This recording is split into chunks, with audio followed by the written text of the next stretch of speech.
Hi, I'm Tim Landwehr, and today's fly of the month is going to be the spawning gotcha. A lot of customers have asked us, how to tie this, because it isn't necessarily a fly that we stock in the shop, but it has been one of our absolute favorite flies for bonefish in the Bahamas. And I like to tie this in a little bigger size. The hook that we're using is actually a size 1, and for some of the bigger bonefish, the 1s and 2s are some of our preference. But TMC 800 or an 811 is a great hook for this.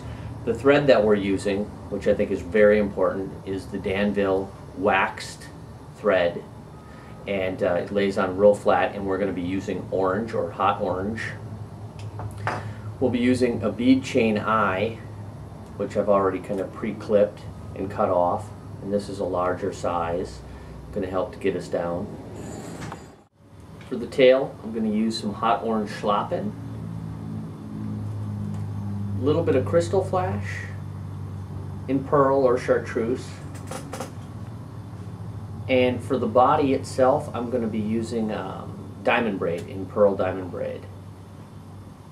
And the wing can be a lot of different things on a gotcha. Originally we tied it with craft fur, but this is an Arctic fox that's kind of dyed tan. It's got really long fibers and some real nice soft under fur, and it's got the length that I need for tying maybe a little bigger gotcha. I'm going to start the thread on the hook, and what I'm going to do is I'm going to lay the thread down pretty much and just tie the eyes on. So I might start out, make my thread wraps maybe 2 eye widths away from the front of the hook here. I want to leave enough space there to tie in a nice nose on it. I'm tying the bead chain eyes. With a figure 8. One thing with the bead chain eyes you have to be real careful with is, you want to make sure that these are lashed down really well, especially for a bonefish fly. If the eyes start spinning on you while you're fishing it, the fish won't eat it. Then what I do on all of these, before I go any further, is I'll take a little bit of Zap-A-Gap. Now even while the Zap-A-Gap is wet, I can keep continuing on, but I'm going to just bring the thread all the way back, kind of let it hang right at the barb. The thread can hang right at the barb of the hook. Then what I'll do is I'm going to take this hot orange schlappen and I'm going to tie in the tail. I'll strip a little bit of the schlappen off of the stem. Just try to keep the tips kind of even. I'm going to just tie in that little bit of a hot orange tail.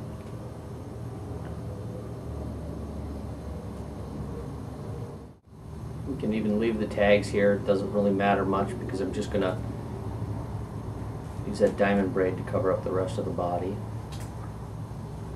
So there's the tail. I'm going to build up the body. I'm going to use the diamond braid in pearl. I'll just lay that pearl diamond braid down, and I can actually lay it all the way on the shank of the hook, all the way up to the eyes, just so that I can get a little bit of depth out of it and make it a little bit more full. And at this point, what I'll do is I'll bring my thread up to the front, right in front of the bead chain eyes.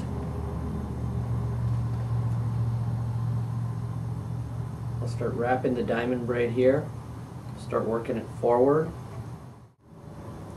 Then when you get up to the eyes here, you're going to want to make sure that you figure 8 through, and that Zap-A-Gap isn't totally dry, so it'll help kind of hold that all into place.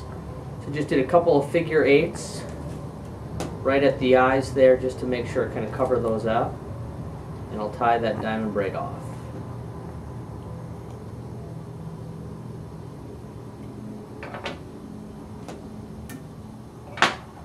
Okay, so the tail is done, the body is done. Now all that we have to do is fix the wing and the crystal flash. So what I'm going to do is turn the fly upside down and do the rest of the work with the fly in this position. Well, this Arctic fox is pretty neat stuff,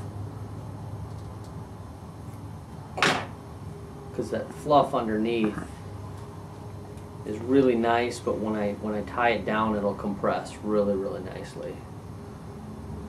I can pull a little bit of that under fur out so that it doesn't have a ton of thickness, so the head doesn't get too big. But I tie my wings quite a bit bigger. You know, the traditional gotchas, the wings are pretty much right in line with the tail, and Charlie and I both like fishing these a little bit longer wing on them, especially in this bigger size.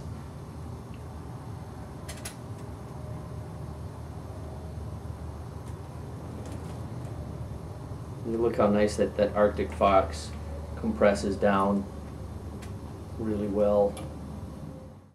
When you do cut this, I try to cut it at a little bit of an angle, a little bit of a 45-degree angle, so I can try to make the head as trim as I can without it being like a big old glob. I'll take a little crystal flash. I might take 4 or 5 strands of this crystal flash, and I'll tie those strands in longer even than the tail, or the wing rather. Okay, once I have those secure, now I can taper the head a little bit. And I think in Lefty Cray's book he talks about the gotchas, and he always builds them with a little bit longer of a nose like this. Okay, we're going to whip finish. Cut that guy off.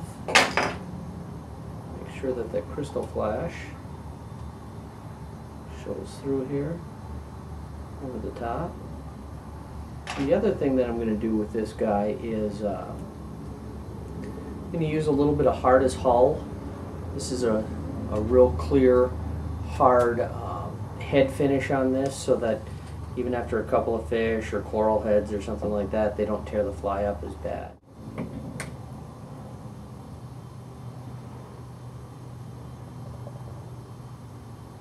Let the head dry, and that's the finished fly, the spawning gotcha.